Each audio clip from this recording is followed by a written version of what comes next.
Hello friends, welcome back to my YouTube channel. ನಿನ್ನ ಕತೆ ನನ್ನ ಜೊತೆ ಧಾರಾವಾಹಿಯ ಗುರುವಾರದ ಪೂರ್ತಿ ಸಂಚಿಕೆ ಬಗ್ಗೆ ಮಾಹಿತಿನ ಕೊಡ್ತಿದ್ದೀನಿ. ಪ್ಲೀಸ್ ಡು ಸಬ್ಸ್ಕ್ರೈಬ್ ಅಂತ ಹೇಳ್ತಾ ವಿಡಿಯೋನ ಸ್ಟಾರ್ಟ್ ಮಾಡ್ತೀನಿ. ಇನ್ನು ಇಲ್ಲಿ ದೇವಿಯನ್ನವರು ಮನಸ್ವಿನಿ ಕಪಾಳಕ್ಕೆ ಹೊಡೆಯೋದಕ್ಕೆ ಬರ್ತಾರೆ. ಅಷ್ಟರಲ್ಲಿ ಮನಸ್ವಿನಿಯವ್ರು ತಡೆದ್ಬಿಟ್ಟು ನೀವ್ಯಾರೇ ನನಗೆ ಹೊಡೆಯೋದಕ್ಕೆ, ಹುಡ್ಸ ಅಪ್ಪನೇ ನನಗೆ ಯಾವತ್ತೂ ಕೂಡ ಕೈ ಮಾಡಿಲ್ಲ ಅಂತ ಬೈದಾಗ ದೇವಿಯನ್ನವರು ನೀನು ನನ್ನ ಹತ್ರನೇ ಡಬಲ್ಗೆ ಮಾಡ್ತಿದ್ಯಾ, ನಿಜ ಹೇಳು, ನೀನು ಯಾಕೆ ಶ್ರವಣ ಹತ್ರ ಕ್ರೆಡಿಟ್ ಕಾರ್ಡ್ನ ಈಸ್ಕೊಂಡೋದೆ, ಅಜಿತ್ ಮೇಲಕ್ಕೆ ಕಣ್ಣು ಹಾಕಿದ್ಯಾ, ಸೀತಾರಾಮ ಕಲ್ಯಾಣದ ದಿನ ಅಜಿತ್ ಮುಸ್ಕಾಕೊಂಡು ಅಜಿತ್ ಕೈಲಿ ತಾಳಿ ಕಟ್ಟಿಸ್ಕೊಳ್ಳೋಕ್ಕೆ ಹೋಗಿದ್ಯಲ್ಲ, ಯಾಕೆ ಹೇಳು. ಹಾಗಾದರೆ ನನ್ನ ಮಗಳು ಡೌಟ್ ಪಟ್ಟಿದ್ದು ನಿನ್ನ ಮೇಲೆ ಕರೆಕ್ಟು, ನೀನು ಅದೇ ರೀತಿ ಇಲ್ಲಿ ಮಾಡ್ಕೋತಿದ್ಯಾ, ಈ ಕ್ಷಣನೇ ಇಲ್ಲಿಂದ ಹೊರಟ್ಬಿಡು, ನಿನ್ನ ಮುಖ ನೋಡೋದಕ್ಕೂ ನನಗೆ ಇರಿಟೇಟ್ ಆಗ್ತಿದೆ ಅಂತ ಇಲ್ಲಿ ದೇವಿ ಅನ್ನೋರು ಮನಸ್ವಿ ಜೊತೆ ಹೇಳ್ತಾರೆ. ಇನ್ನು ಇಲ್ಲಿ ಅಜಿತ್ ಅವರು ಸತ್ಯ ಜೊತೆ ಹೇಳ್ತಿರ್ತಾರೆ, ಸದ್ಯ ಇವಾಗ ಹೇಗೋ ನಾನು ದೇವಿ ಅನ್ನೋ ಅತ್ತೆಗೆ ಅವಳ ಬಗ್ಗೆ ಹೇಳಿದ್ದೀನಿ, ಈಗ ದೇವಿಯನ್ನೇ ಅತ್ತೆ ಅವಳ ಬಗ್ಗೆ ವಿಚಾರಿಸಿ ಅವಳ ಮುಖವಾಡನ ಕಳಚಿ ಬೀಳಿಸ್ತಾರೆ. ಅದೇ ರೀತಿ ಒಂದೊಂದಾಗಿ ನಾನು ಹೇಳ್ಕೊತಾ ಬರಬೇಕು, ಒಬ್ಬೊಬ್ಬರ ಹತ್ರನೂ ಕೂಡ ಆ ಮನಸ್ವಿನಿ ಮುಖವಾಡನ ಬಯಲು ಮಾಡಬೇಕು ಅಂತ ಮಾತಾಡ್ಕೊತಿರ್ತಾರೆ. ಅಷ್ಟರಲ್ಲಿ ಅಲ್ಲಿ ನೋಡು ಅಂತ ಸತ್ಯ ಅವರು ತೋರಿಸ್ತಾರೆ. ಅಲ್ಲಿ ಭೂಮಿನ ನೋಡಿಬಿಟ್ಟು ಖುಷಿ ಪಡ್ತಾರೆ. ಯಾಕೆ ಅಂತಂದರೆ ಭೂಮಿಯವರು ಮಜ್ಜಿಗೆ ಮತ್ತು ಪಾನಕನ ಎಲ್ರಿಗೂ ಕೂಡ ಸರ್ವ್ ಮಾಡ್ತಿರ್ತಾರೆ.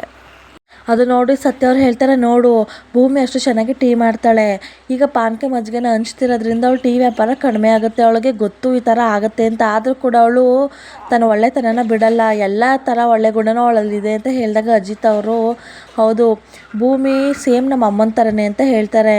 ನಂತರ ಹೇಳಿಬಿಟ್ಟು ಈಗ ನನಗೆ ಏನಿಲ್ಲ, ಮನೆಗೆ ಹೋಗಬೇಕು, ಮನೆಗೆ ಹೋಗಿ ದೇವಿ ಅನ್ನತ್ತೆ ಕರೆದ್ಬಿಟ್ಟು ಬಾ ನಾವಿಬ್ಬರು ಸೇರಿಕೊಂಡು ಆ ಮನಸ್ವಿನಿ ಮುಖವಾಡನ ಕಳ್ಸೋಣ ಅಂತ ಹೇಳಿದ್ರೆ ಸಾಕು ಅಂತ ಅನಿಸ್ಬಿಟ್ಟಿದೆ. ಸತ್ಯ ಅವರು ಸರಿ ಇದೇ ಖುಷಿಗೆ ನಾವು ಕೂಡ ಪಾನಕ ಕುಡಿಯೋಣ ಅಂತ ಹೇಳಿದಾಗ ಇಂಥದಕ್ಕೆಲ್ಲ ನೀವೇನು ಕಮ್ಮಿ ಇಲ್ಲ ಸರಿ ಅಂದ್ಬಿಟ್ಟು ಚಿನ್ನ 2 ಪಾನಕ ತೊಗೊಬ ನಮಗೂ ಅಂತ ಕರಿತಾನೆ. ಅಷ್ಟರಲ್ಲಿ ಭೂಮಿ ಅವರು ಮತ್ತು ಸತ್ಯ ಅವರಿಬ್ಬರು ಕೂಡ ಅಜಿತ್ ಅವ್ರನ್ನ ಗುರಾಯಿಸಿರ್ತಾರೆ. ಅಲ್ಲ ನಾನೇನು ಮಾಡಿದೆ, ಯಾಕೆ ಹಿಂಗೆ ಗುರಾಯಿಸಿದ್ದೀರಾ ಅಂತ ಇಲ್ಲಿ ಅಜಿತ್ ಅವರು ಕೇಳಿದಾಗ, ಅಲ್ಲ ಸಾಮಾನ್ಯವಾಗಿ ಯಾರ ಮುಂದೆ ಏನಾದರೂ ಡೌಟ್ ಇರೋರ ಮುಂದೆ ನೀನು ಚಿನ್ನ ಅಂತ ಕರಿತೀಯ, ಆದರೆ ಇದೇನಿದು ನಾವಿಬ್ಬರೇ ಇದ್ದಾಗಲೂ ಕೂಡ ಚಿನ್ನ ಅಂತ ಕರಿತಿದ್ದೆ ಅಂದಾಗ ಅಜಿತ್ ಅವರು ಹೌದಾ ನಾನು ಚಿನ್ನ ಅನ್ನ ಏನೋಪ್ಪ ನನಗೇನು ಗೊತ್ತಾಗ್ತಿಲ್ಲ, ನೀವೊಬ್ಬರು ಸತ್ಯಣ್ಣ ಅಂದ್ಬಿಟ್ಟು ಅಲ್ಲಿಂದ ಹೊರಟೋಗ್ತಾರೆ. ಇನ್ನು ಇಲ್ಲಿ ಮನಸ್ವಿನವರು ಸರಿ ಮೇಡಮ್ ನಾನು ಕೂಡ ಹೊರಡ್ತೀನಿ, ನಿಮ್ಗೇನು ಸ್ವಲ್ಪನೂ ಅರ್ಥ ಆಗೋದಿಲ್ಲ ಅಂತ ಬೈತಾರೆ. ಏನಾಯಿತು ಅಂತ ಇಲ್ಲಿ ಕೇಳಿದಾಗ, ಅಲ್ಲ ಮೇಡಮ್ ದೇವಸ್ಥಾನದಲ್ಲಿ ಅಂಜನಾ ಇದ್ದಾರಲ್ಲ ಅವರು ಭೂಮಿಗೆ ಎಚ್ಚರ ತಪ್ಪಿಸಿ ಮದುವೆ ಆಗೋದಕ್ಕೆ ಅಂತ ಹೊರಟರು, ಅದನ್ನು ನಾನು ತಡೆಯೋದಕ್ಕೋಸ್ಕರ ಅಂಜನಾಗೆ ಎಚ್ಚರ ತಪ್ಪಿಸಿ ನಾನು ಮುಸ್ಕಾಕೊಂಡು ಕೂತ್ಕೊಂಡೆ. ಯಾರಿಗೋಸ್ಕರ ಕೂತ್ಕೊಂಡೆ, ನಿಮಗೋಸ್ಕರ. ಅಕಸ್ಮಾತ್ ಏನಾದರೂ ನಾನು ಆ ರೀತಿ ಮಾಡಿಲ್ಲ ಅಂತ ಅಂದಿದ್ದರೆ ಅಂಜನಾಗೆ ಕೆಟ್ಟ ಹೆಸರು ಬರ್ತಿತ್ತು, ಮತ್ತು ನೀವು ಸಂಪಾದಿಸಿರೋ ಹೆಸರೆಲ್ಲ ಹಾಳಾಗ್ತಿತ್ತು, ಅವಾಗ ನಾನು ಈ ಥರ ನಾಟಕ ಮಾಡೋದಕ್ಕೂ ಆಗ್ತಿರಲಿಲ್ಲ. ಅಲ್ಲ ಮೇಡಮ್ ನಾನು ಆ ರೀತಿ ಅಜಿತ್ನ ಇಷ್ಟಪಟ್ಟಿದ್ದಿದ್ರೆ ನಾನು ಹೋಗಿ ಮುಸ್ಕಾಕೊಂಡು ಕೂತ್ಕೊಂಡು ಸಿಗಾಕೊಂಡಿದ್ದಿದ್ರೆ ಇಲ್ಲಿ ನಾನೇನಾದರೂ ಶ್ರವಣ್ ಅವ್ರ ಕೈಲೇನಾದರೂ ಸಿಗಾಕೊಂಡ್ರೆ ನನಗೆ ಗೊತ್ತಿರಲಿಲ್ವ, ಶ್ರವಣ್ ಅವರು ನನ್ನನ್ನು ಮಗಳು ಅಂತ ಒಪ್ಕೊಳ್ಳಲ್ಲ, ಇಡೀ ಮನೆಯವರು ನನ್ನ ಮೇಲೆ ದ್ವೇಷ ಮಾಡ್ತಾರೆ, ಬರೋ ದುಡ್ಗೂ ನಿಮ್ಮಿಂದ ಕಲ್ಲಾಕ್ಸ್ಕೊತಿದ್ನ, ಅಷ್ಟು ನನಗೆ ಗೊತ್ತಾಗಲ್ವಾ, ದಯವಿಟ್ಟು ನನ್ನನ್ನು ನಂಬಿ, ನಾನು ನಿಮ್ಮ ಮಗಳನ್ನ ನಿಮ್ಮನ್ನ ಉಳಿಸೋಕ್ಕೋಸ್ಕರ ಆ ರೀತಿ ಮಾಡಿದ್ದು, ಇದ್ರ ಮೇಲೆ ನಂಬಿಕೆ ಅಂದರೆ ನಾನು ಹೋಗ್ತೀನಿ ಬಿಡಿ ಅಂದ್ಕೊಂಡು ಹೋಗ್ತಿರ್ತಾಳೆ ಮನಸ್ವಿನಿಯವರು. ಅಷ್ಟರಲ್ಲಿ ಇಲ್ಲಿ ದೇವಿ ಅನ್ನೋರು ತಡೆದ್ಬಿಟ್ಟು ಮೊದಲೇ ನನಗೆ ಈ ವಿಷಯ ಎಲ್ಲ ಯಾಕೆ ಹೇಳಿಲ್ಲ ಅಂತ ಹೇಳಿದಾಗ ನನಗೆ ರುದ್ರ ಹೇಳಿದೆ ಮೇಡಮ್ ಈ ವಿಷಯನ ಹೇಳಬೇಡಿ ಅಂತ, ನಿಮಗೆ ರಿಸಲ್ಟ್ ಮಾತ್ರ ಮುಖ್ಯ ಅಲ್ವಾ, ಅದಕ್ಕೋಸ್ಕರ ನಾನು ಸುಮ್ಮನೆ ಆದೆ ಅಂತ ಇಲ್ಲಿ ಮನಸ್ವಿನಿಯವರು ಹೇಳ್ತಾರೆ. ಬಿಡಿ ಮೇಡಮ್ ನಾನು ಹೊರಟೋಗ್ತೀನಿ, ನಾನೇನಾದರೂ ಹೊರಟೋದ್ರೆ ಹೆಂಗಿದ್ರು ಕೂಡ ಅಜಿತ್ ಅವರು ನಾನು ನಿಜವಾದ ಮನಸ್ವಿನಿ ಅಲ್ಲ ಅಂತ ಹೇಳ್ತಿದ್ದಾರಲ್ವಾ, ಸೊ ಅವರು ಹುಡುಕಾಟ ಮಾಡ್ತಾರೆ, ನನ್ನ ಜೊತೆಲಿರೋಳೆ ನಿಜವಾದ ಮನಸ್ವಿನಿ ಅಂತ ಗೊತ್ತಾಗುತ್ತೆ. ಇನ್ನು ಈ ಕಡೆ ಬಂದರೆ ಶ್ರವಣ್ ಅವ್ರಿಗೂ ಕೂಡ ಅವಳೇ ಮನಸ್ವಿನಿ ಅಂತ ಗೊತ್ತಾಗಿ ಅವನು ಕೂಡ ಅವಳ ಜೊತೆನೇ ಇರ್ತಾನೆ, ಆಸ್ತಿ ಎಲ್ಲ ಅವ್ರಿಗೆ ಹೋಗುತ್ತೆ. ನಂತರ ಇನ್ನು ನನ್ನ ಹುಡುಕಾಟಕ್ಕೆ ಶುರು ಮಾಡ್ತಾನೆ. ಹೇಗೋ ಈಗ ತಾನೇ ಬಾಗಿನ ಕೇಸನ್ನು ತಗೊಳ್ಳೋದಕ್ಕೆ ಅಂತ ನಾನು ಒಪ್ಪಿಸಿದ್ದೆ, ಮತ್ತು ಮೊದಲಿಂದ ಎಲ್ಲ ಕೂಡ ಫಸ್ಟಿಂದ ಸ್ಟಾರ್ಟ್ ಆಗುತ್ತೆ, ನಿಮಗೆ ನನ್ನ ಮೇಲೆ ನಂಬಿಕೆ ಇಲ್ಲ ನಾನು ಹೋಗ್ತೀನಿ ಅಂತ ಮನಸ್ವಿನವರು ಹೋಗ್ತಿರ್ತಾರೆ. ಅಷ್ಟರಲ್ಲಿ ಇಲ್ಲಿ ದೇವಿಯನ್ನವರು ನಿಂತ್ಕೊ, ಅಷ್ಟು ಬೇಗ ಎಲ್ಲನೂ ಕೂಡ ತೀರ್ಮಾನ ಮಾಡಬೇಡ, ಸರಿ ನೀನು ಹೇಳಿದ್ಮೇಲೆ ನಾನು ನಂಬ್ಕೋತೀನಿ. ನನಗೇನಾಯ್ತು ಅಂದರೆ ಅಜಿತ್ ಅವರು ಕಾಲ್ ಮಾಡಿ ಹೇಳಿದ ತಕ್ಷಣ ನನಗೆ ತುಂಬಾ ಶಾಕ್ ಆಯಿತು, ನೀನು ಎಲ್ಲಿ ನನ್ನ ಮತ್ತು ನನ್ನ ಮಗಳಿಗೆ ಮೋಸ ಮಾಡ್ತಿದ್ಯಾ ಅಂತ. ಬಟ್ ಪರವಾಗಿಲ್ಲ ಬಿಡು, ಇನ್ನೊಂದು ಸಲ ಈ ಥರ ರೀತಿ ನೀನು ತಪ್ಪನ್ನ ಮಾಡಬೇಡ, ನೆಕ್ಸ್ಟು ನೀನು ಏನೇ ಮಾಡು, ಸಣ್ಣದಾಗೆ ಮಾಡು ದೊಡ್ಡದಾಗೆ ಮಾಡು, ಬಟ್ ಪ್ಲ್ಯಾನ್ನ ಎಕ್ಸಿಕ್ಯೂಟ್ ಮಾಡೋಕ್ಕಿಂತ ಮುಂಚೆ ನನಗೆ ತಿಳಿಸಿ ಅದನ್ನು ನೀನು ಎಕ್ಸಿಕ್ಯೂಟ್ ಮಾಡಬೇಕು ತಿಳಿತಾ ಅಂತ ಇಲ್ಲಿ ಬುದ್ಧಿನ ಹೇಳ್ತಿರ್ತಾರೆ. ಇನ್ನು ಇಲ್ಲಿ ಅಜಿತ್ ಅವರು ಬರ್ತಾರೆ, ಬಂದು ಅಯ್ಯತ್ತು ನಾನು ಬೇರೆ ಎಲ್ಲರ ಮುಂದೆಗಡೆ ಅವಳನ್ನ ಚಿನ್ನ ಅಂತ ಕರೆದುಬಿಟ್ಟೆ, ಇನ್ನು ಈ ಸತ್ಯಣ್ಣಂಗೆ ಇದೇ ಒಂದು ನೆಪ ಸಾಕು, ಹೋಯ್ತಾ ಬರ್ತಾ ನನಗೆ ಆಡ್ಕೊಂಡು ನಗ್ತಿರ್ತಾರೆ, ಏನಪ್ಪ ಮಾಡೋದು ಅಂತ ಯೋಚನೆ ಮಾಡ್ತಿರ್ತಾರೆ.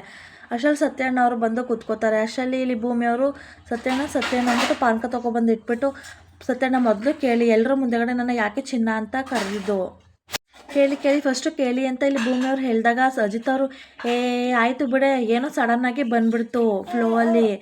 ಈಗ ನಾನು ನಾಲ್ಗೆ ಆ ಥರ ತಪ್ಪು ಮಾಡಿದ್ದಕ್ಕೆ ಈಗಲೂ ಪಶ್ಚಾತ್ತಾಪ ಪಡ್ತಿದೆ ಚಿನ್ನ ಅಂತ ಕರೆದ್ಬಿಟ್ನಲ್ಲ ಅಂತ. ಅದಕ್ಕೆ ಕಾಶಿಗೆ ಹೋಗ್ಬಿಟ್ಟು ನಾಲ್ಗೆ ತೊಳ್ಕೊಂಡು ಬರಬೇಕು ಅಂತ ಹೇಳ್ತಿರ್ತಾರೆ. ಅದಕ್ಕೆ ಇಲ್ಲಿ ಭೂಮಿಯವರು ಬೇಡ ನೋಡಿ ಅಂತ ಹೇಳ್ತಿರ್ತಾರೆ. ಅಜಿತ್ ಅವರು ಏನು ಮಾಡ್ತೀಯಾ ಅಂತ ಕೇಳಿದಾಗ ನಾನು ಸಾಯಿಸ್ಬಿಡ್ತೀನಿ ನಿಮ್ಮನ್ನ ಅಂತಾಳೆ. ಅದಕ್ಕೆ ಹೌದಾ ಬಾ ಇಲ್ಲಿ ಆಯಿತು ಮುಟ್ಟು ನೋಡು ನನ್ನ ಸಾಯಿಸು ಅಂತ ಅಜಿತ್ ಅವರು ಹೇಳಿದಾಗ ಭೂಮಿಯವರು ಇರು ಮಾಡ್ತೀನಿ ನಿಮಗೆ ನೀನು ಸಾಯಿಸ್ಬಿಡ್ತೀನಿ ಅಂದ್ಕೊಂಡು ಬರ್ತಾರೆ. ಅಷ್ಟೇ ಟೇಬಲ್ಗೆ ಭೂಮಿ ಕಾಲು ಟಚ್ ಆಗುತ್ತೆ. ಭೂಮಿ ನೇನು ಬೀಳಬೇಕು ಅನ್ನೋ ಟೈಮಲ್ಲಿ ಅಜಿತ್ ಅವರು ಹಿಡ್ಕೊತಾರೆ. ಇಬ್ರದ್ದು ಕೈ ಕೂಡ ಪ್ರಿಂಟಿಂಗ್ ಮಿಷಿನ್ ಮೇಲೆ ಹೋಗಿ ಕೂತಿರುತ್ತೆ. ನೆಕ್ಸ್ಟ್ ಒಂದು ಪೇಪರ್ ಬರುತ್ತೆ ಪ್ರಿಂಟ್ಔಟ್ ಆಗಿ. ಆ ಪೇಪರನ್ನು ಅಜಿತ್ ಮತ್ತು ಭೂಮಿ ಇಬ್ಬರು ಕೂಡ ನೋಡ್ತಾರೆ. ಅದರಲ್ಲಿ ಇಬ್ರದ್ದು ಕೈ ಬಿದ್ದಿರುತ್ತೆ, ಅದು ಹಾರ್ಟ್ ಶೇಪಲ್ಲಿ. ಅದು ನೋಡ್ಬಿಟ್ಟು ಇಬ್ರಿಗೂ ಕೂಡ ಶಾಕ್ ಆಗುತ್ತೆ. ಅಷ್ಟರಲ್ಲಿ ಸತ್ಯ ಅವರು ಬಂದು ಆ ಪೇಪರ್ ನೋಡಿಬಿಟ್ಟು ನೋಡ ಪ್ರಿಂಟಿಂಗ್ ಮಿಷಿನ್ಗೂ ಕೂಡ ನಿಮ್ಮಿಬ್ರದ್ದು ಪ್ರೀತಿ ಅರ್ಥ ಆಗಿದೆ, ಒಬ್ರಿಗೊಬ್ರಿಗೆ ತುಂಬಾ ಪ್ರೀತಿ ಇದೆ, ಆದರೆ ಇಬ್ಬರು ಹೇಳ್ಕೊತಿಲ್ಲ, ಇಬ್ರಿಗೂ ಗೊತ್ತಾಗ್ತಿಲ್ಲ ಅಷ್ಟೇ ಅಂತ ಹೇಳ್ತಿರ್ತಾರೆ. ಅದಕ್ಕೆ ಭೂಮಿ ನೋಡಿ ಸತ್ಯಣ್ಣ ಈ ರೀತಿ ಎಲ್ಲ ಅನ್ಬೇಡಿ, ನಮ್ಮಿಬ್ಬರು ಮಧ್ಯೆ ಆಗಿರೋದು ಒಂದು ಅಗ್ರಿಮೆಂಟ್, ಜಸ್ಟ್ ಬರೀ 1 ವರ್ಷಕ್ಕೆ ಮಾತ್ರ, 1 ವರ್ಷ ಆದಮೇಲೆ ನಾನು ಯಾರು ಅವ್ರು ಯಾರು ಅಂತ ಭೂಮಿ ಹೇಳ್ತಾಳೆ.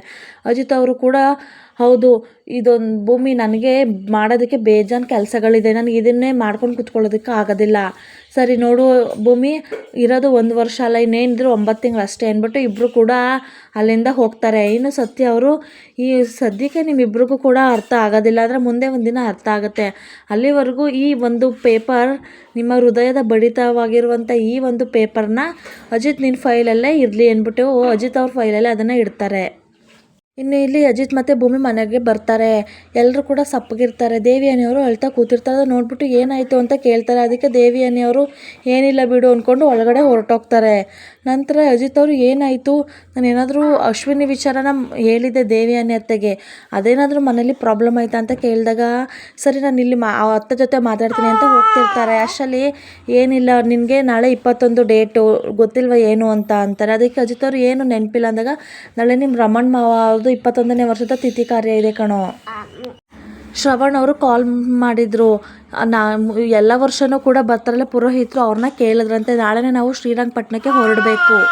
ಅದಕ್ಕೆ ಭೂಮಿ ಹೌದಾ ಅಮ್ಮ, ನಾನೊಂದ್ಸಲಿ ಹೋಗಿ ಅಮ್ಮನ ಜೊತೆ ಮಾತಾಡ್ತೀನಿ ದೇವೇನಿ ಅಮ್ಮ ಜೊತೆ ಪ್ಲೀಸ್ ಅಂತ ಕೇಳ್ಕೊತಾಳೆ. ಅದಕ್ಕೆ ಇಲ್ಲಿ ಸಂಗೀತ ಅವರು ಬೇಡ ಭೂಮಿ, ವರ್ಷಕ್ಕೊಂದ್ಸಲಿ ಕಾಡೋ ವಿಪರೀತ ನೋವಿದು, ನಾವು ಯಾರು ಕೂಡ ಅದಕ್ಕೆ ಸಮಾಧಾನ ಮಾಡೋದಕ್ಕೆ ಹೋಗೋದು ಬೇಡ ಅಂತ ಹೇಳ್ತಾರೆ.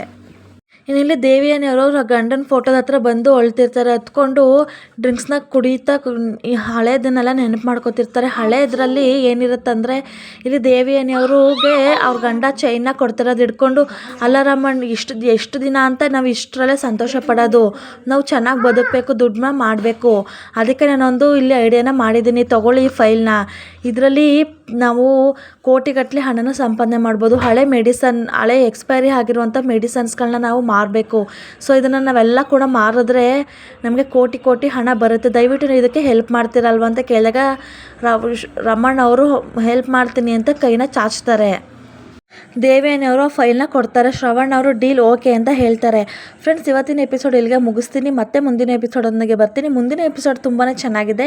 ಶ್ರದ್ಧಾ ಕಾರ್ಯಕ್ಕೆ ಅಂತ ಹೇಳಿ ಇಲ್ಲಿ ಮನೆಯವರೆಲ್ಲ ಹೊರಡ್ತಿದ್ದಾರೆ. ಭೂಮಿನ ಮುಗಿಸೋ ಪ್ಲ್ಯಾನು ಕೂಡ ಮಾಡಿದ್ದಾರೆ. ಸೊ ಭೂಮಿ ಉಳಿತಾಳ ಅಥವಾ ಏನಾಗುತ್ತೆ, ಯಾರು ಕಾಪಾಡ್ತಾರೆ ಅಂತ ಮುಂದಿನ ಸಂಚಿಕೆಯಲ್ಲಿ ತಿಳಿಸ್ಕೊಡ್ತೀನಿ.